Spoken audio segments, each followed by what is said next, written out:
It's Wednesday the 21st of July. This is video number 20.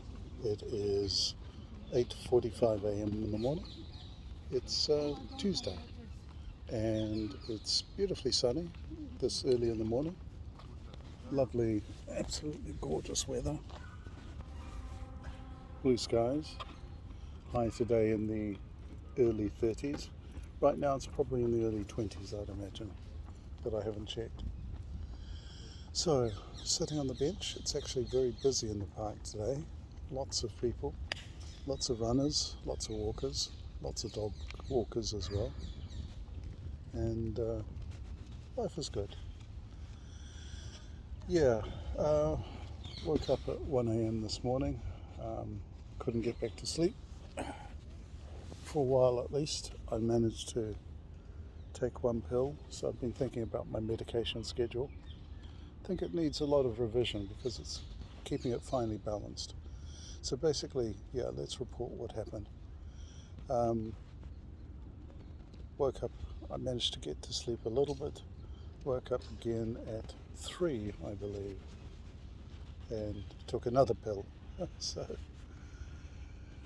which brings me to, and I took another one this morning at 7 as usual. Should have probably delayed it to late. The next one's at 10 anyway, 3 hours later, which is in just over an hour from now.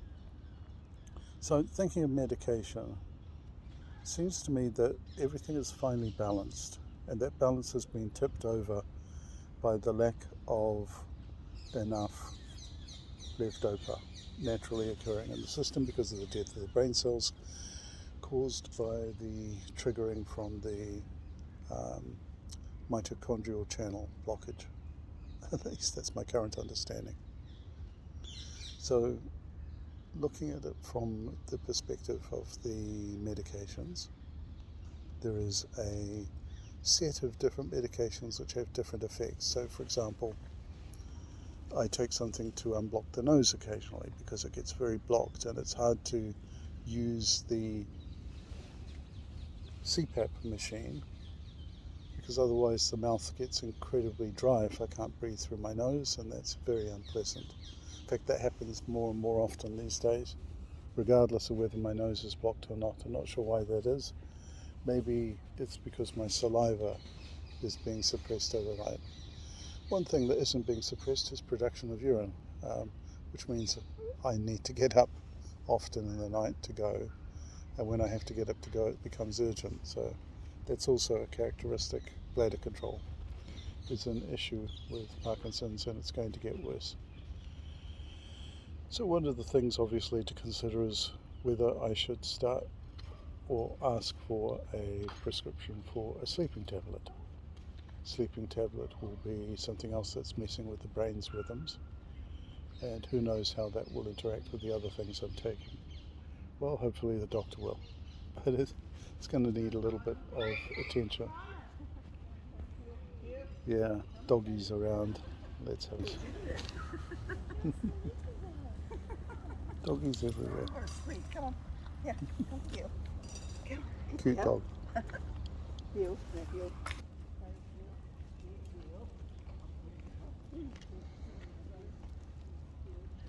Like this is a lot busier than I expected. People are passing close to the park bench. Anyway, back to the medications. So, medications, there's the opicapone, which is apparently intended to spread the effect of the L-DOPA.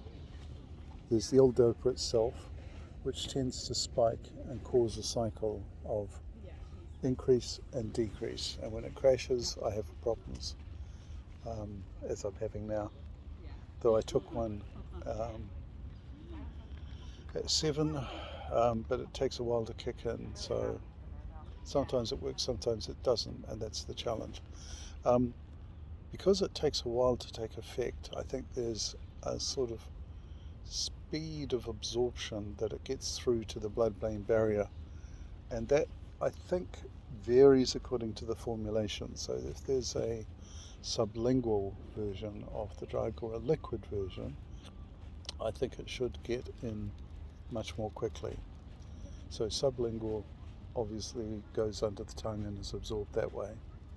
I'll have to ask the doctor which prescription he recommends, but I'll ask for one in the morning when I'm waking up, because waking up I feel bad unexceptionally. In other words, every time I wake up in the morning I'm feeling rough, I'm feeling a deficiency.